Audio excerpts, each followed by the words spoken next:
Hey guys, it's Seth again. Thanks for joining me. On this video, I'll be discussing one of the most frequent responses I get when people hear my story, which is I was also assaulted, or I know somebody who was abused, my child was abused, I was raped, or something happened to that person, or somebody they know, their child, their brother, their sister, their, whatever, somebody who's closely related to them. And they always ask me, the common question is, what do I do? Because I reported and nothing happened. The police failed me, or I reported and nothing happened. The person wasn't sentenced. The police let them go. They didn't investigate. They didn't believe me. All of those questions happen. Okay, and this video is probably going to hurt to some extent. If when I say things that upset you, I want you to just stick with me for a second because I think it's going to help you deal with this. All right. When you report somebody for anything, any kind of crime, doesn't matter what it is, and they get away with it, I can imagine that that would be hurtful or insulting to some level, some extent, right? And when you're talking about sexual trauma, abuse, or anything like that, it's probably even worse.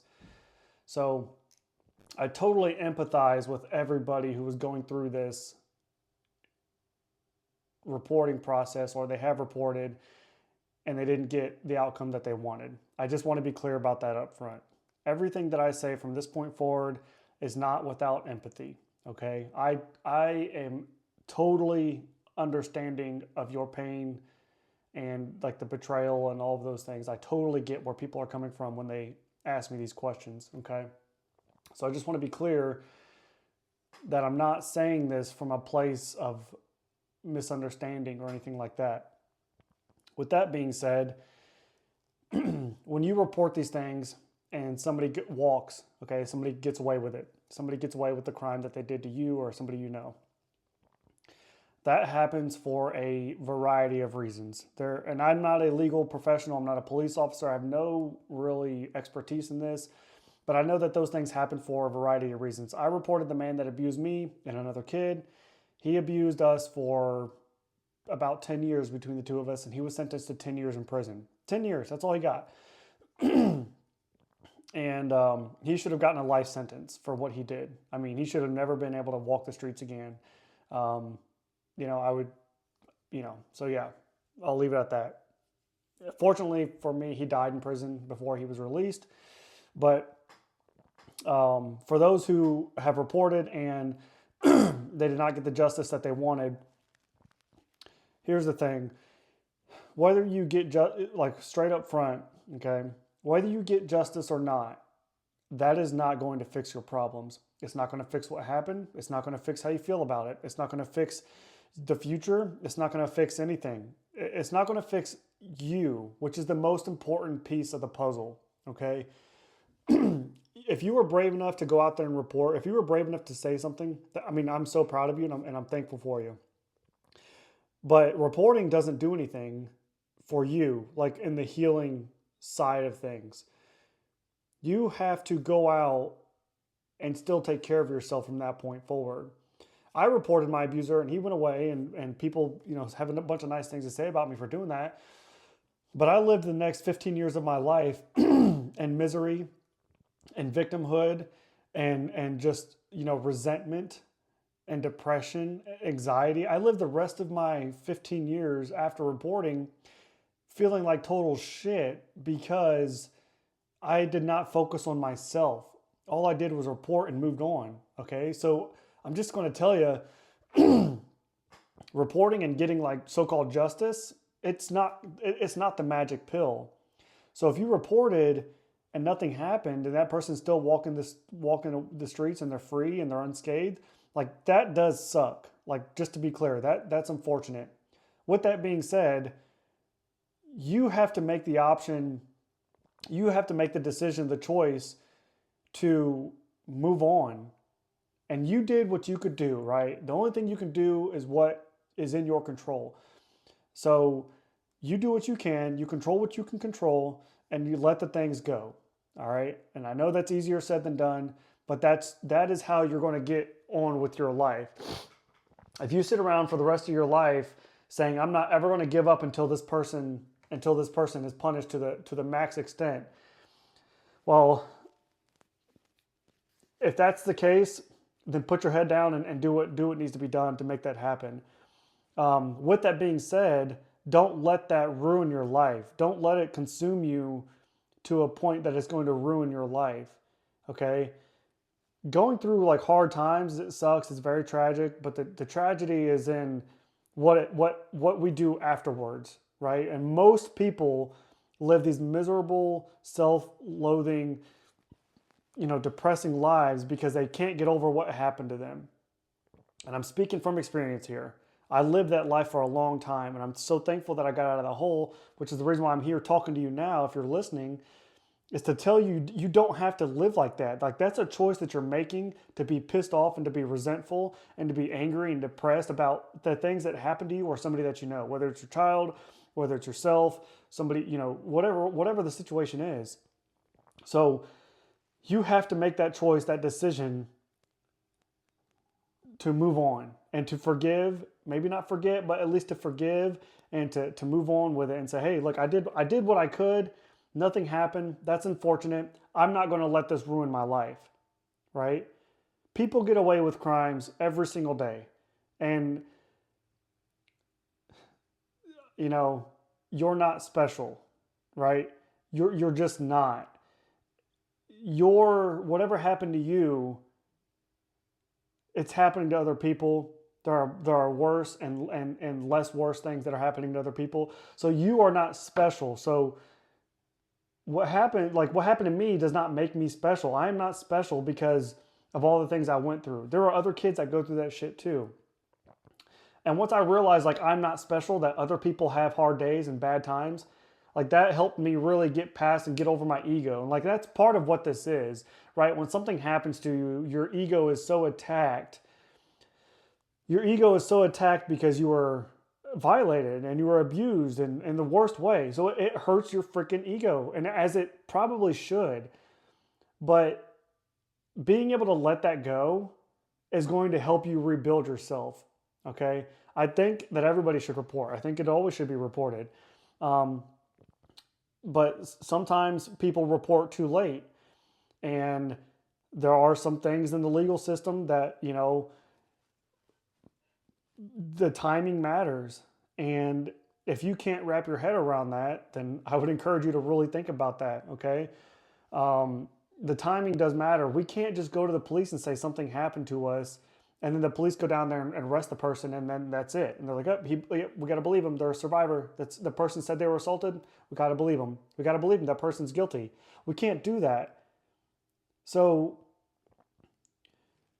when you report, the timing does matter. The details matter. Being able to testify matters. Being able to have proof and evidence, it matters. Because if it didn't, somebody could come to my front door right now and then go to the police and say, well, Seth assaulted me. And then and by most people's logic, the police should come down and arrest me and put me in prison for the rest of my life for assaulting and raping somebody who I never touched. But because that person said I did it without any evidence, without any proof, the police are supposed to believe them because they're a survivor or they're a victim or whatever, or they're a woman or they're a man. People have all these reasons why somebody should believe you. And maybe the police do believe you, right? And maybe it's not even about whether or not they believe you. It's what they can prove in court. So if you go report something, they may believe you, but they have to be able to prove it in court as well. And if they can't prove that, the person's going to walk away. And that is a good thing that we have that system. Otherwise, people will just be getting punished arbitrarily like they used to hundreds of years ago. Or maybe even 50 years ago, or even today. People still get punished arbitrarily today because the justice system fails in that way, where they punish the wrong person or somebody who's innocent. So the justice system is not perfect. It is flawed. There are people that are innocent that will be punished. There are people that are guilty that will not be punished. And that is the nature of the beast. That is the nature of the system. So if you're coming to me, you're messaging me, and you're asking me, Seth, what do I do? Or I need your help. Look, there's nothing that I can do. I can talk to you, and I can like try to make these videos and try to help you understand things. But there's nothing that I can do. And I do appreciate the people who reach out to me and confide in me and tell me like what's happening, what's going on. And that's the reason why I'm making this video, is because I've had so many ask me the same question that it's just easier for me to make a video about it. The police and the justice system are flawed, both ways, right? And when I say flawed, I really just mean not perfect. Like there are a lot of good and bad in everything, okay? But when the police do something wrong, here's part of the problem. When the police do something wrong, everybody wants to attack them and defund the police. Well, how do you get better at something if you have no money for training and have no money, no support from the community? Okay, you can't do it. So when the police do something wrong, we should almost be giving them more money and giving them more training so we can make them better and more educated. And the thing with that too is the police officers that you're talking to, the detectives that you're talking to, they are normal people like you and me, but they have a shit ton more problems on their plate. I mean, they have the entire community's problems on their plate every single day, while you have yours. And this is what I mean when I say you're not special. You go to the police officer with your one problem, he's got 50 others that he's dealing with, and he's got to figure out how to solve all of those problems at the same time, which is truly impossible. Their task is insurmountable. So I say all that to say, if you look at the police in a light like that, where you can appreciate and understand the things that they're doing every single day, and the things that like they may fail 100 times a day, but they've also maybe saved a life or two or 5 or 10 lives. You know, there's a lot of like good and bad in everything, okay? But like I said a minute ago, you know, when you go to report, it's not about whether or not they believe you, it's what they can prove in court. And unfortunately, there's a jury and peers and there's all of these inner workings of the system, and everybody has to they have to agree that something happened, or they have to be able to have undeniable doubt that something happened. And that's hard to do. I mean, fortunately enough, in my case, there was DNA on my body, and my DNA was in the guy's house. And it was a pretty compelling statement that I wrote, and I would have testified in court if I had to. I didn't need to because of all of these circumstances and all the evidence that they had. So I didn't have to testify in court. But yeah, so when you're reporting, there's a lot that goes into that. And I think that if you are able to have some like level of grace or respect for the situation, I think it's going to help you understand it more. The more you understand it, the better off you'll be kind of moving on with it, I guess, and getting past it. Don't let that shit ruin your fucking life. It's already bad enough that it happened. Okay, don't let the rest of the circumstances ruin your freaking life. Like, put your fucking boots on, walk out the door, and continue living. Continue doing good things. Don't sit there in your fucking pity and your sorrow and your misery because you didn't get what you wanted. You didn't get your way. You didn't get the punishment. You didn't get the life sentence or the death sentence or whatever it is. Whatever it is that you wanted, you didn't get it. That fucking sucks, and I'm so fucking sorry.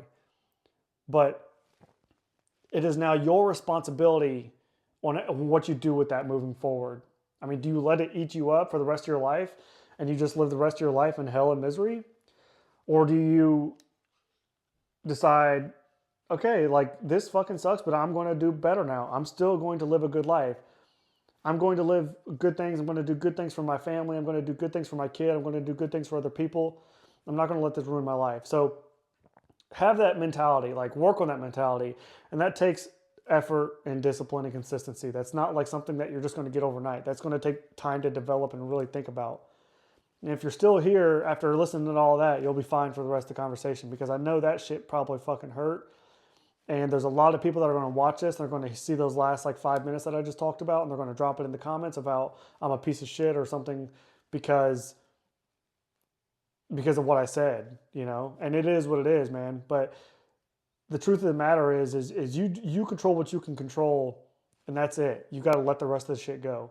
Now, when it comes to, well, like I was kind of saying earlier with the reporting, you can't expect to just report and then the person's in prison forever. Like, that's just not how this system works. Like I said, if that's how it was, then you could just tell on anybody and anybody would be punished for anything. Like, the system does not work that way, and that's a good thing. They should have to prove that things happen. If they cannot prove it, then unfortunately, they can't prosecute the person. They're not saying that it didn't happen. They're just saying that we can't punish this person. We don't have any proof of it happening. And circumstantial evidence is typically not enough, from what I understand, the little bit that I understand about the legal system. So that's a big thing. Let me think. What else was there? So a lot of people just about reporting, not being believed. So I've had a few people reach out to me and say, well, nobody believes me, or I've told my family, but they don't believe me, or what if nobody believes me? Well, here's the thing. Who gives a fuck if anybody believes you, okay? If you know something happened and you want to talk about it, and people say they don't believe you for whatever reason, it is like, let them go. If you are going to, whatever you're going to do in life, it's like, do it for yourself. Don't do it for other people, okay? I help people selfishly for myself. It feels good to me to be able to like provide guidance and advice and support for other people. Like, it's selfishly for me. It is for other people too, but it's selfishly for me as well. Like, I feel good for the things that I do. I feel good about writing a book and providing a story that helps people like heal and overcome things, right? That feels good to me.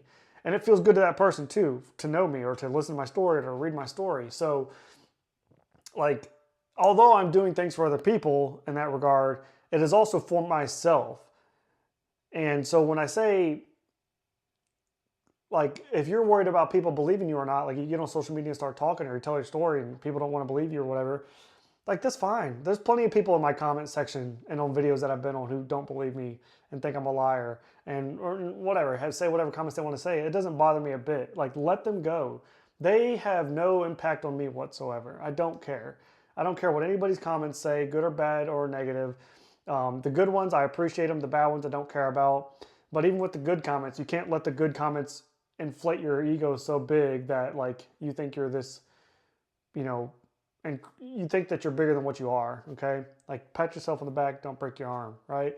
Like, be proud of yourself, be proud of the things that you're doing, just don't let it get out of hand. So, I don't know, man. If you guys have more questions specifically, like, please drop them in the comments, shoot me an email, go to my website, whatever, DM me on Instagram.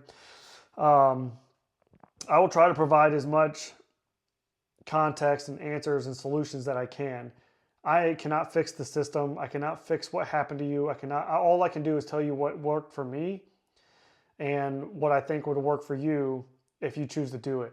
The hard thing is that it's fucking hard. Like, it's just hard. Doing what I do is hard. It's just hard. Like, it sucks and it's hard. And that's just it. Like, there's no secret to this. It just takes discipline and consistency, and that's fucking hard. Most people will tell you there's this 3-step process. There are these things that you got to do to be successful or to heal or whatever it is. It takes consistency and discipline at the end of the day. You have to be willing to go into that place, find that dark water, and figure out what's inside of that, right? And to heal from it. You have to be able to forgive. You have to be able to forgive. You have to be able to forgive the people that hurt you. You have to be able to forgive the justice system. And when I tell people that too, they'll tell me straight in that message that I can't forgive this person. It's like, no, you can. You're choosing not to. You can. You're choosing not to. Write it down on a piece of paper. I forgive you. Write a letter to the person. I don't know what happened to you that made you the person that you are, and I ended up in your path, but I forgive you. And I'm choosing now to move on with my life. Whoever hurt you, like, the ultimate superpower and healing and moving on in life is forgiveness. And if you're going to message somebody or you're going to message me and ask me, well, Seth, how do I move on? How do I get better? How do I live a happier life? Forgiveness. Forgive that person. Forgive yourself. Forgive the circumstances. Forgive the situation. Forgive everybody who was ever involved. Forgive everything about it. And then if you tell me that you can't do it, you can do it. It is just a choice. It's a choice that you have to make. And if you're able to make that choice, you can climb out of that hole. But you have to let that thing go. You have to let whatever it is holding you back go. Whatever that dark cloud is in the sky that's stopping you from accomplishing all of your dreams, all of your goals, whatever that dark cloud is up there, you have to let that thing go. And you have to learn to move on. That is a skill. It takes time, it takes effort, it takes consistency and discipline. It is not something that's going to happen overnight. But you can do it. It is a decision that you have to make. You have the choice of being resentful or grateful. You have the opportunity now to live the rest of your life any way you want to live it. But most people choose to live in resentment because of what happened to them. And so they have this dark cloud that's preventing them from executing on anything that they want to do in life. All because something happened to them, whether it was yesterday, a year ago, 10 years ago, 20 years ago. You don't have to live like that.